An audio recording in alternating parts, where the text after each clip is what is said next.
Doctor Edward Stanley Wolans Molina. Él es graduado de la carrera de Medicina y Cirugía de la Facultad de Medicina de la Universidad Salvadoreña Alberto Maferrer. Hizo su residencia en Medicina Interna en el Hospital Militar Central de El Salvador. Su subespecialidad en nutrición clínica en el Hospital Jackson Memorial de la Universidad de Miami. Tiene un diplomado en epidemiología de la Pontificia Universidad Católica de Chile y una maestría en nutrición humana de la Universidad de Barcelona. Además, una licenciatura en Ciencias Jurídicas de la Facultad de Derecho de la Universidad Salvadoreña Alberto Maferrer. El doctor nos va a dar el tema reducción de riesgos y daños sanitarios ante conductas y hábitos. Con ustedes el doctor Wolans. Gracias a usted, doctor. Tengan todos muy buenas tardes. Vamos a tratar de ser lo más escuetos posible porque ya hace hambre. Vamos a hablar de reducción de riesgos y daños sanitarios. Quiero aprovechar para retomar dos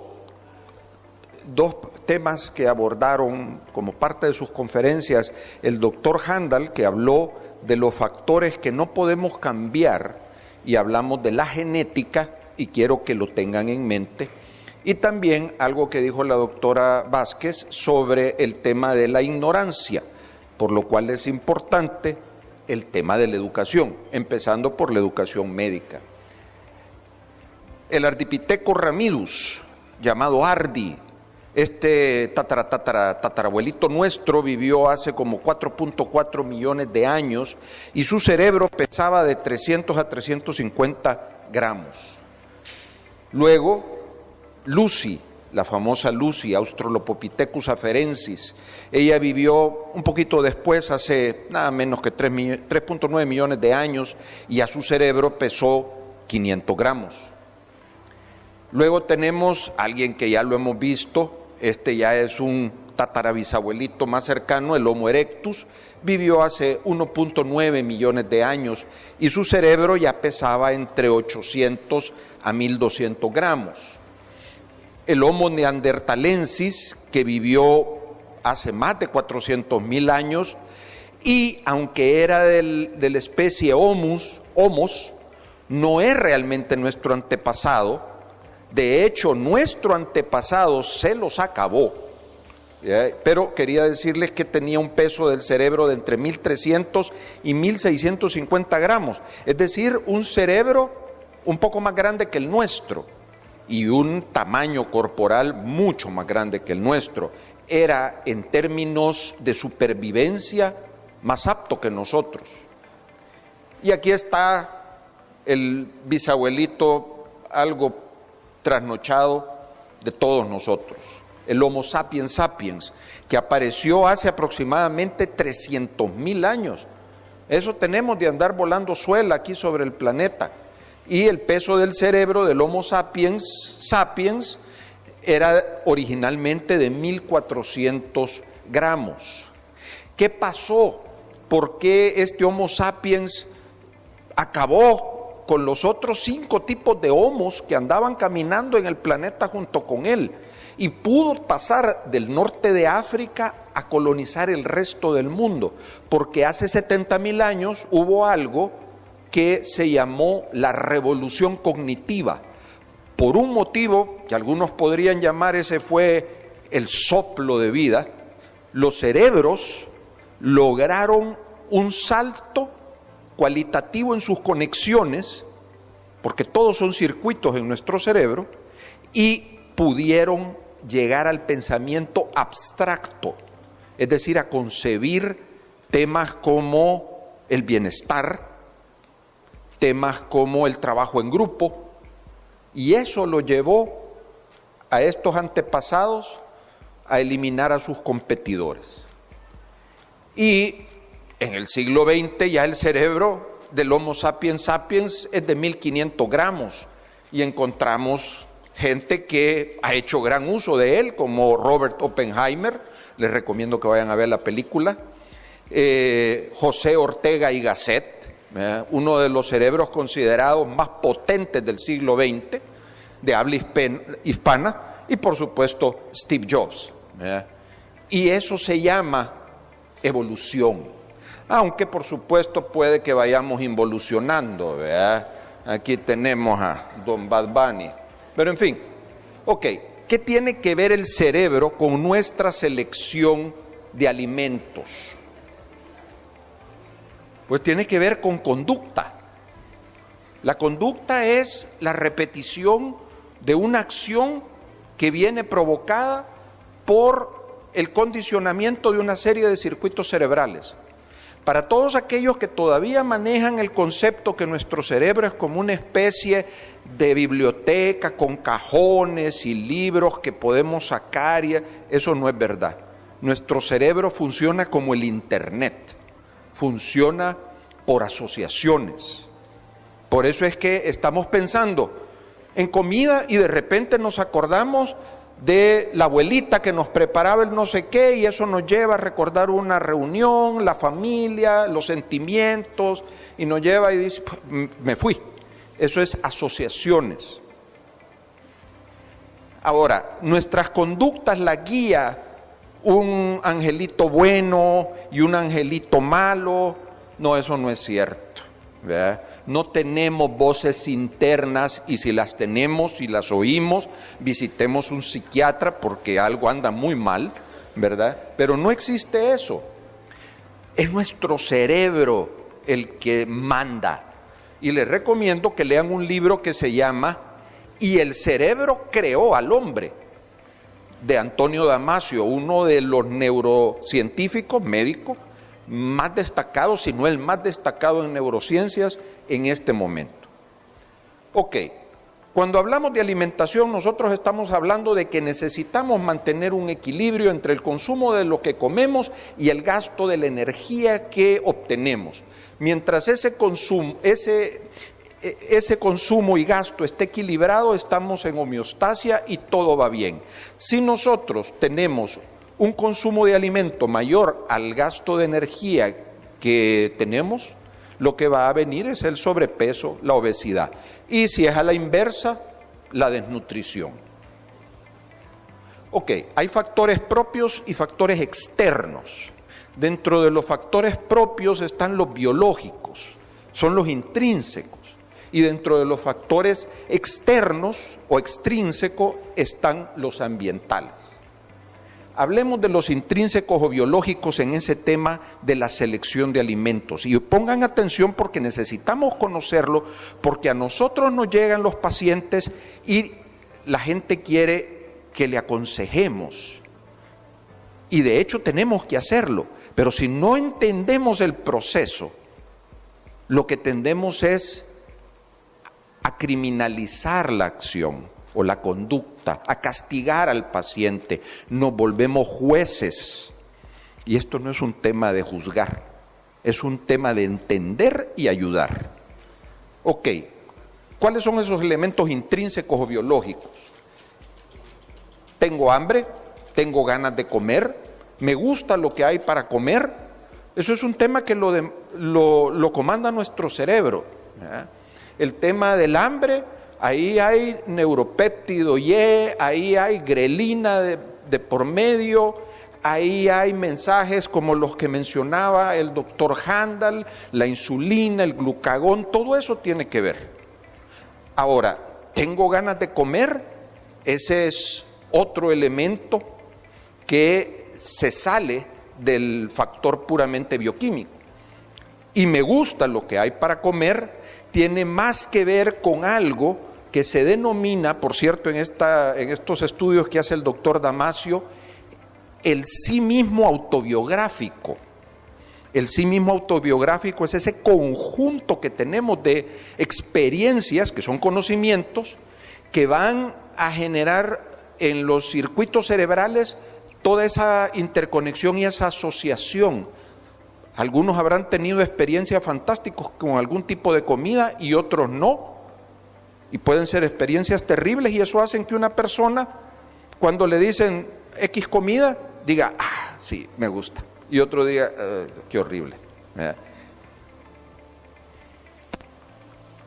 También en los extrínsecos encontramos el tema de, ¿hay disponibilidad de alimentos o no la hay? Yo puedo tener hambre, pero si no hay que comer, ¿Para dónde?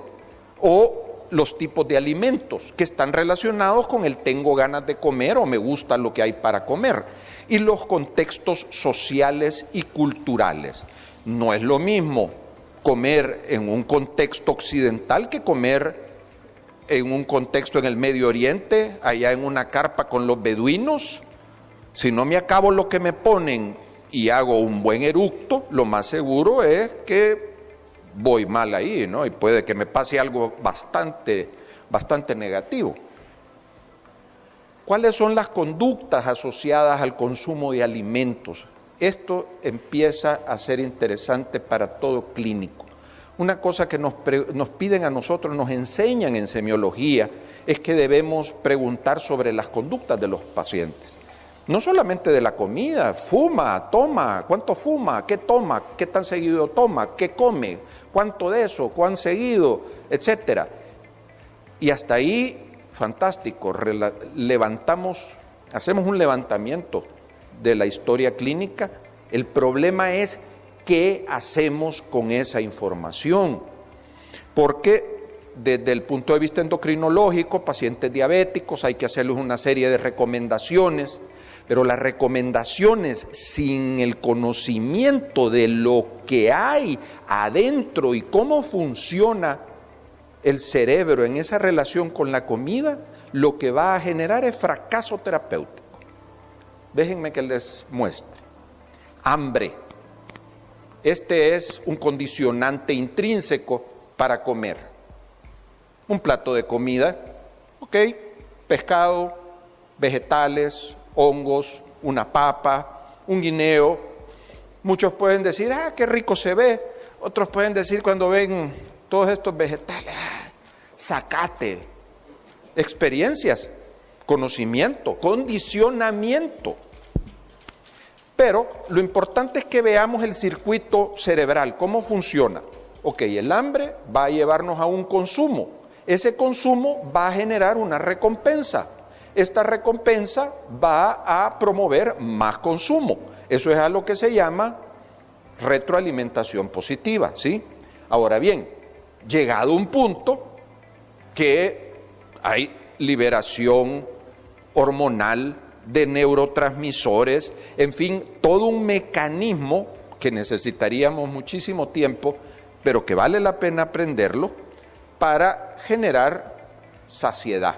Cuando la saciedad se da, lo que viene es que acaba el hambre. Hasta ahí todo fantástico. Si esto funcionara aisladamente, no estaríamos ante ningún tipo de problema, ¿verdad? Y déjenme decirles que esto es como cuando uno va a hacer ejercicio y toma un líquido de rehidratación, agua o algo más específico. Pero, ¿qué pasa si yo les digo a ustedes que cuando uno está haciendo eso, el agua, el líquido de rehidratación va a llegar al torrente sanguíneo hasta 20 minutos después? ¿Cómo hace entonces el cuerpo para parar? Porque si alguien se empieza sin parar a tomar suero oral, agua o lo que sea y no para por 20 minutos, lo más seguro es, primero no va a poder, y si lo llegara a intentar puede terminar en una intoxicación hídrica. Entonces, ¿cómo funciona? Porque el cerebro tiene muchas capacidades y una de ellas es la denominada anticipación, que eso tiene que ver con las partes no granulares de la corteza cerebral. ¿Y qué pasa entonces? Que el cerebro anticipa y dice, sí, me voy a llenar con tanto, pero además de poder anticipar eso, también hay otra cosa donde puede hacer cambios el cerebro si lo que le damos es un estímulo distinto. Ya terminaron de comerse el pescado con las verduras y la papa y listo, y el guineo. Y dicen, listo, ya no tengo hambre. Pero les digo yo, bueno, ok, ¿a quién le gusta el chocolate? ¿A quién le gusta el pastel de chocolate? ¿A quién le gusta? Levanten la mano, por favor. Ok, si les dicen que les dan un pedacito de pastel de chocolate después del almuerzo, sin habérselos preguntado antes, no hicieron espacio, no hubo hoyito que dejar, se llenaron, pero ahí viene el pastel. ¿Quién de ustedes de todas maneras lo acepta? A lo mejor así como, qué pena, ¿verdad? Pero páselo. Ok. Bueno, eso se da porque también el cerebro funciona, y esto es importante que lo tengan en cuenta, funciona en relación a placer, y esto no es algo como educativo, esto es antropológico, esto es algo controlable. Por supuesto que puede manejarse, pero esto también es algo que está íntimamente ligado con toda nuestra función neuronal, completamente. Y es parte de lo más vital de nuestra existencia, porque tiene que ver con algo que ya vamos a ver que se llama segregación de dopamina. Y no solo los humanos la tenemos, las medusas producen dopamina, todos los animales producen dopamina. Ese neurotransmisor es el del placer. Y a más secreción de dopamina, más placer. Y eso, el ser humano no puede vivir sin eso. La ausencia de dopamina termina en severos daños neurológicos y psiquiátricos, inclusive asociado con temas de depresión intensa. Ok. Entonces, volvamos al tema de las conductas para el consumo de alimentos. Hablábamos de dos conductas en base a la motivación. Está el comer por hambre, que es un mecanismo homeostático puro. Y está el comer por placer, que es lo que se llama el mecanismo hedónico, el mecanismo del placer, del gusto, ¿verdad? De la felicidad, si lo queremos ver así muy fisiológicamente. El mecanismo o el consumo homeostático hace las funciones de un semáforo. Tengo hambre, como. Me sacío, dejo de comer. Pero el consumo hedónico tiene que ver con una guía hacia dónde. Voy a buscar lo que me gusta. El consumo hedónico no está relacionado con aquellas comidas que no me gustan. Si para mí los vegetales son zacate, el consumo hedónico jamás va a estar satisfecho comiendo zacate. Si no me gusta el pescado, el consumo hedónico jamás va a estar satisfecho comiendo pescado. O quizás sí, depende, ya vamos a ver. ¿Cómo se regulan ambas conductas? Bueno, volvemos a nuestro amigo el cerebro ya de 1500 gramos, y por cierto, déjenme comentarles que lo que dicen que dijo Einstein, de que solo ocupamos como el 10% de nuestro cerebro, eso es falso. Ocupamos el 100% de nuestro cerebro. Que conscientemente solo hacemos uso del 10 o menos por ciento, eso es cierto, pero el otro 90% está permanentemente trabajando 24/7 en nada más y nada menos que estar en contacto y en comunicación con todas y cada una de las células de nuestro organismo. Por eso no podemos tener conciencia de esto, porque si fuéramos conscientes, colapsaríamos. No podemos. ¿Quiénes de ustedes vieron Todopoderoso con el cómico aquel Carrey? ¿Se acuerdan cuando le dan el poder para que sea como Dios y al principio rico, abre la calle y todo, el perro va al baño, pero después son billones de voces hablando, no lo puede controlar? Eso es lo que pasaría si nosotros tuviéramos conciencia de que nuestro 90%, que es lo que hoy en neurociencia se llama el sí mismo central, junto con el protosí mismo, que son los que están controlando nuestra actividad cotidiana. Entonces, pero el cerebro sí tiene mecanismos dedicados. Aquí, por ejemplo, radica la corteza prefrontal. La corteza prefrontal es fundamental para controlar actitudes, emociones, para poder manejar el tema de la liberación de dopamina, pero también hay aquí adentro, aquí no se ve, pero por dentro, a este nivel, ya lo vamos a ver, hay otras estructuras, donde se encuentran los controladores de la recompensa hedónica y del hambre y la saciedad, o mecanismo homeostático. El eje hipotalámico trabajando sobre el hambre y la saciedad, y algo que se denomina circuito mesolímbico dopaminérgico, que está encargado de manejar el tema del placer, la liberación de la dopamina desde las terminaciones nerviosas, que viene a partir de la L-tirosina, que convierte dopa y que está dentro de las terminaciones para que no sea inhabilitado por las sustancias que están en el medio externo. Se libera, tiene receptores, se unen al receptor, se libera MP cíclico, hay toda una reacción, pero el final de la historia es placer, se genera placer en la comida.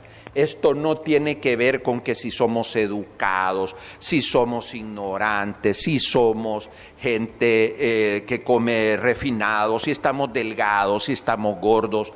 Eso es mecanismos fisiológicos, bioquímicos que operan en todos y no solo en los humanos, por cierto. ¿Qué regula el consumo hedónico de alimentos? Bueno, regula que pase esto. La chica va a comerse una hamburguesa y tiene una cara de felicidad enorme. Esta otra chica va a comer ensalada y, si ustedes ven, está contenta, pero definitivamente, y no es que tenga exoftalmos, ¿verdad, doctor? Esto es simplemente... pero esos están dentro de la regulación hedónica. ¿Qué pasa con esta situación en el cerebro? Esto tiene palabras específicas en el inglés, vamos a adaptarlas al español. Hay dos procesos en el consumo hedónico. Uno que tiene que ver con la interacción directa de placer con la comida, que es lo que se llama liking, y es esto que vemos aquí, es el qué rico, ¿verdad? Y otro que está relacionado con la expectativa de consumir el alimento, que en inglés se llama wanting, y es esto, ¿sí? El liking es algo que solo se puede experimentar en el contacto con el alimento. El wanting o wanting no. Es algo que nosotros adelantamos. Aquí es donde yo les decía, y el cerebro se anticipa. ¿Por qué motivo? Porque a lo mejor esta chica no es que no le gustara esto, pero esto genera en ella la satisfacción de otras expectativas. Esto va con el hecho que me esfuerzo en ir al gimnasio 1 hora todos los días, además me quiero poner esos jeans que son menos que 0 de talla y me quiero ver súper cool, ¿verdad? Entonces no puedo aumentar de peso. Bueno, entonces eso la hace disfrutar esa disciplina. Pero eso también está generando liberación de dopamina, solo que si fuera un chorro, es un chorrito más delgadito, ¿verdad?, que el chorrote que está liberando en esta chica. Bueno, siguiendo esa tónica, vean ustedes lo que la expectativa puede ser. Y aquí es donde lo que decía el doctor de lo que no podemos controlar, la genética que viene desde Arqui y desde Lucy, nuestros tataratátara, ¿verdad? Y ¿qué pasa? Que hace que, por ejemplo, este guapísimo joven, que aquí no se alcanza a ver, pero tiene ojos verdes, es mi nieto, que acaba de cumplir 5 meses, si él, que no tiene la idea más mínima de que esto existe, que es sorbete, pero le damos a él a probar sorbete, y tengan por seguro que va a haber placer. Todos hemos aprendido así. Entonces el modelo del liking es con un estímulo que no está condicionado, y que lleva un placer subjetivo, ese de qué rico, a generar acciones afectivas. Yo no sé si ustedes, quizás los más jóvenes no se acuerdan o nunca lo vieron, pero había una tira cómica que se llamaba Tiro Loco McGraw. Y Tiro Loco McGraw era un caballo que era sheriff y tenía un sabueso, Niffle. Y Niffle solo funcionaba si le daban unas galletas para perro. Y esta era la expresión cuando le daban las galletas. Eso es acción afectiva. Eso es liberación de dopamina en acción. Pero también tenemos el otro, el modelo del wanting, que necesita un estímulo condicionado. Piñata. Si hay piñata, hay cake. Entonces vengo al lugar correcto, ¿verdad? Y esto genera, por supuesto, que se genere una atracción, un ansia por consumir y un ejecutar el consumo, por una anticipación de la cual es capaz la parte granular de la corteza cerebral. Y esto también, por supuesto, siempre va a tener, porque no es porque yo sienta placer que puedo comer hasta reventar, pero ojo, también con el paso del tiempo vamos agrandando el tamaño de la bolsa gástrica y vamos haciendo mayor la capacidad de consumir más cantidades. Ok, circuitos neuronales, ¿verdad? ¿Cómo estudio el wanting? Bueno, lo estudio con el tema de poner retos o para ver qué tanto, ¿verdad? Si aquí todos vamos a tener galletas de chocolate. ¿Les gustan las galletas de chocolate con chispitas de chocolate? Ok, a mí también, me encanta. Entonces, si les digo yo, ¿quieren comer una galleta de chocolate? Sí. ¿A qué estaría dispuesto por esa galleta? ¿Andaría en la caminadora por unos 20 minutos? ¿Cuántos de ustedes lo harían para poderse comer tranquila unos 2, 3 galletas de chocolate? Levanten la mano. ¿Y cuántos caminarían 300 metros? ¿500? ¿1 kilómetro? Van disminuyendo, ¿se dan cuenta? Ese es un tema de el wanting, mi expectativa, hasta dónde estoy capaz de llegar. Este es el liking, que tiene que ver con...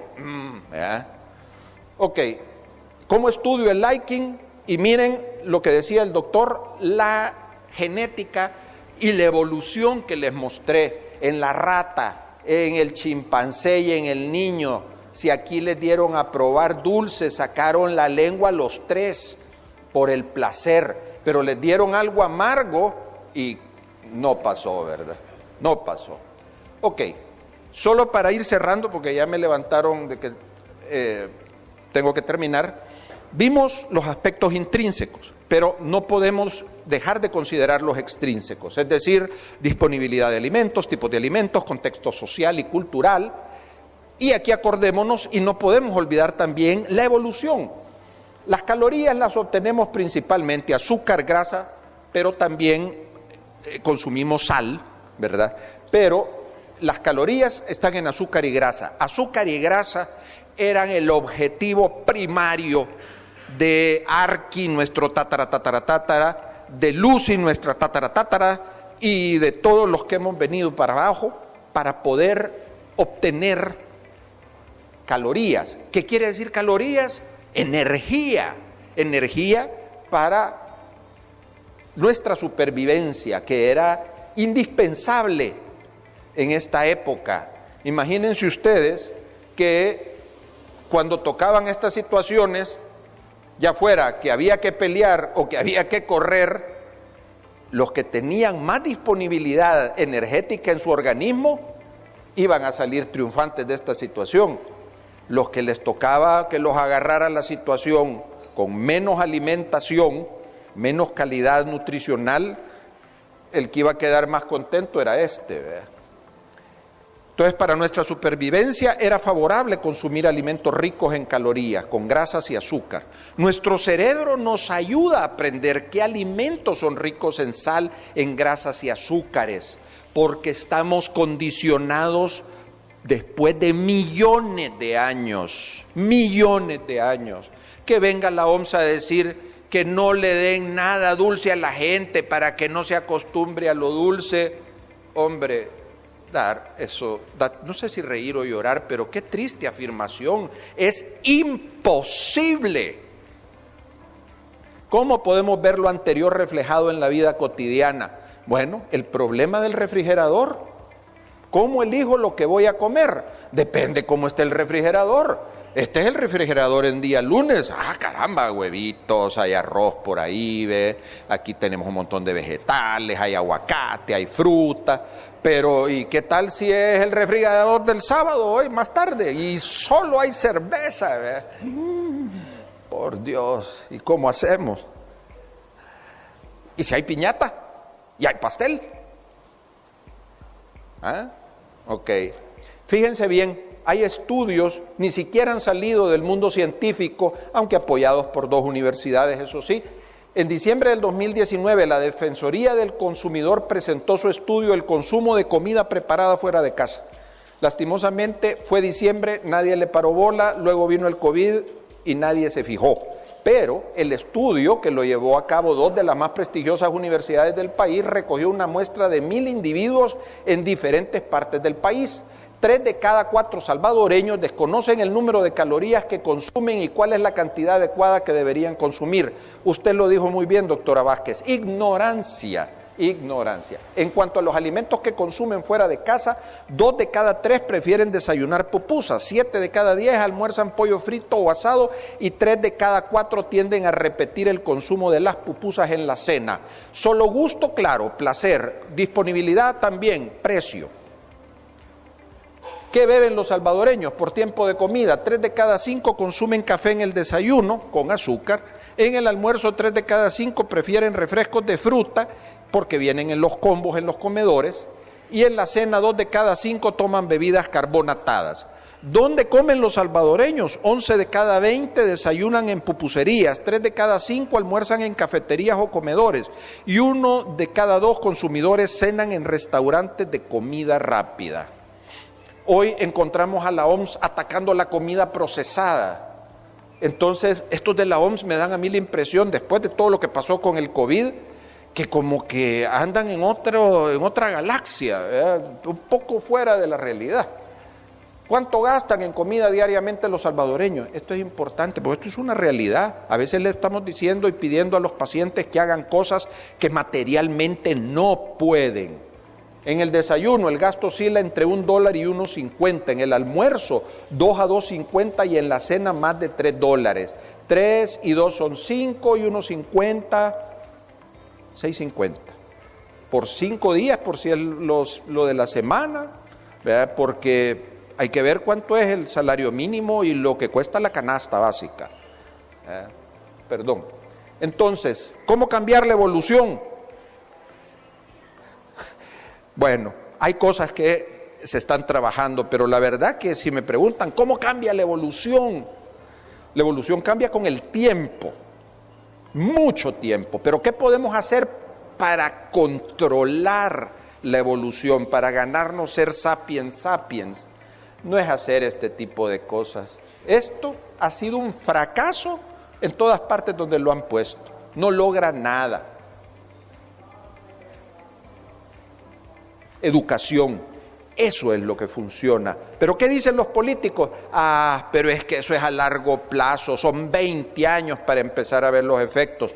Eso lo vengo oyendo desde hace un montón y está registrado que fueron los argumentos hace 80 años, hubiéramos dado 4 veces la vuelta a la tortilla, ¿verdad? Y están buscando métodos simplistas que no resuelven nada. Educación, empezando por nosotros, ¿verdad? Y eso es lo que se busca a través del programa Reduction y hablar y entender no solo mecanismos en los alimentos, en la adicción por el tabaco, por el alcohol, por las drogas, en una serie de situaciones que necesitamos entender los mecanismos y cómo poder convertirnos en asesores efectivos de nuestros pacientes.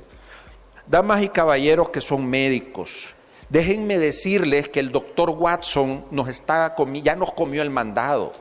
El doctor Watson es la supercomputadora de IBM que para hacer un diagnóstico puede revisar en fracción de segundo 200,000 expedientes y los últimos 3,000 artículos médicos.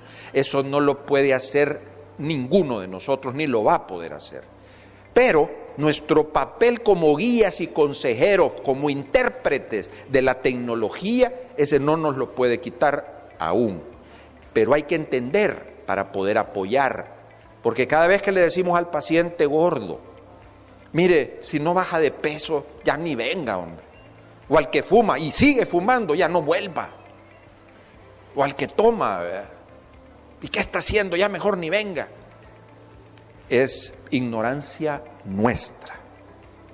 Debemos educarnos primero nosotros y trabajar en la educación del paciente después. Los invito a que a través del Colegio Médico estén informados. Estamos generando cursos gratuitos de 10 semanas donde vemos en detalle los temas del funcionamiento cerebral, de los mecanismos, de la alimentación, de las adicciones, del tabaco, de todo. Y hay profesores de todas partes, de gente de Costa Rica, República Dominicana, Curazao, en fin, y no cuesta nada, solo la voluntad, es en línea, es de noche. Hay 3 días por semana para poder repetir cualquier día la misma clase. Vale la pena. Ese es el mensaje final. Así que muchísimas gracias por el tiempo.